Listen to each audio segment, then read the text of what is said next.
J'ai donné une paire de chaussettes au mec, il s'est mis à pleurer. Ça m'a troublé. J'ai donné une paire de chaussettes, il s'est mis à pleurer de... C'est fou.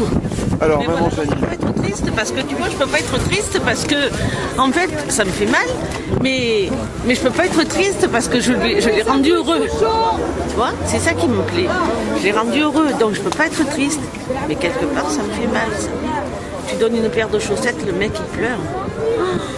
En 2009, je ne crois pas. Ça fait combien de temps que tu es sur Marseille, maman Janine, à t'occuper des... Moi, je suis sur Marseille. J'ai décidé de m'occuper des plus démunis depuis 1994.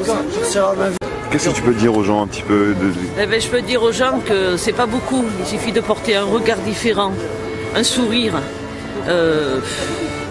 Bon, une poignée de main, c'est vrai que c'est difficile, les gens craignent, mais moi je m'en fous, je les embrasse, je leur dis bonjour, je crains personne. Mais regardez-les différemment, ces gens dans la rue. C'est là que vous allez leur donner du courage. Parce que c'est des êtres comme nous, et ce qui leur est arrivé, ça peut vous arriver. Donc, déjà un sourire. Moi, déjà une poignée de main.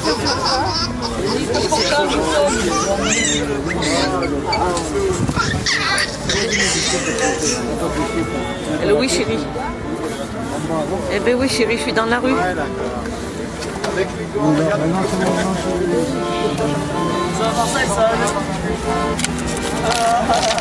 T'es la sœur de maman Janine? Oui.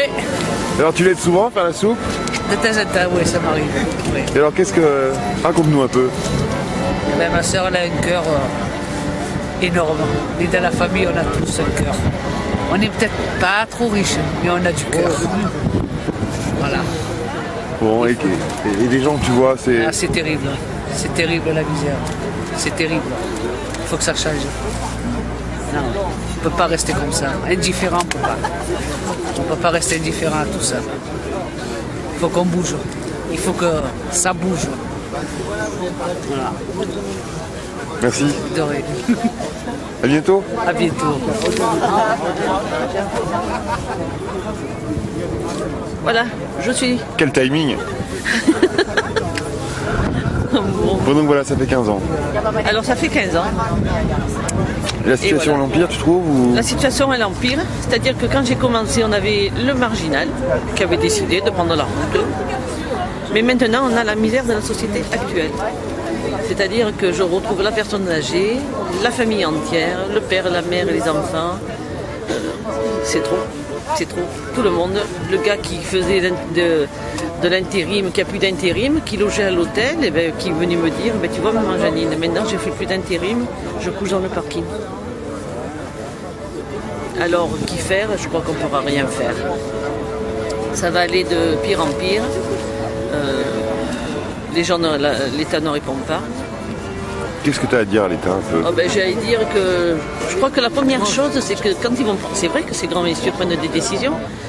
C'est vrai qu'ils prennent des bonnes décisions, mais c'est vrai qu'ils devraient souvent contacter les gens de terrain. Bon, je ne dis pas moi, certes, mais il y a des dernières mesures qui sont prises qui, je trouve, ne sont pas valables. Et si on côtoyait les gens du terrain qui aident, comme ça, l'État, en fait, parce qu'on aide l'État à solutionner, à faire manger un peu, comme je le fais, eh bien, je trouve qu'on arriverait à meilleure solution. Parce qu'au lieu de donner de l'argent, qui peut être vraisemblablement utilisé pour autre chose, hein, le fumeur, il ne va pas se priver de cigarettes, donc s'il a un peu plus d'argent, il fumera un peu plus. Mais on devrait faire des tickets d'achat dans les épiceries, dans les commerces, pour que la mère de famille, elle ait vraiment acheté de la nourriture si elle n'arrive pas à manger. C'est déjà quelque chose, parce que c'est bien beau, les familles les plus démunies, elle est 150 €. Et puis c'est 150 € qu'on jette. Ils sont mal utilisés. Hein. Et ça, j'en suis sûre pour avoir côtoyé les familles en grande difficulté. Et toi, t'es pas fatigué? Alors moi, je suis fatiguée, mais le fait d'aider les autres, je suis sur un ressort. Je sens plus ma fatigue, je vole.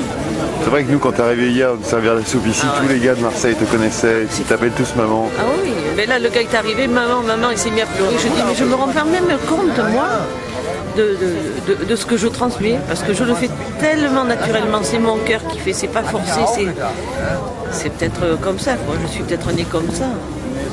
Eh bien, je suis née comme ça, parce que toute petite, je protégeais le plus faible, déjà, ça c'est vrai. Hein.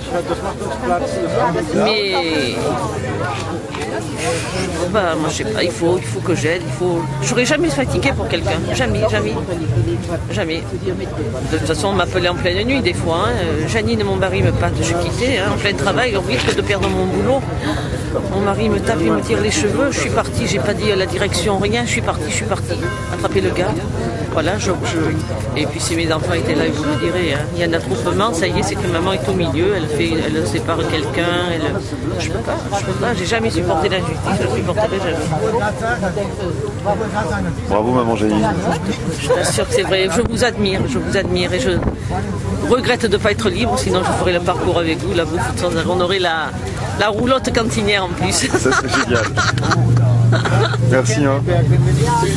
La roulotte cantinière, tu vois qu'on aurait le minibus cantine. Oh, ça serait trop beau ça. C'est les tentes et le minibus cantine.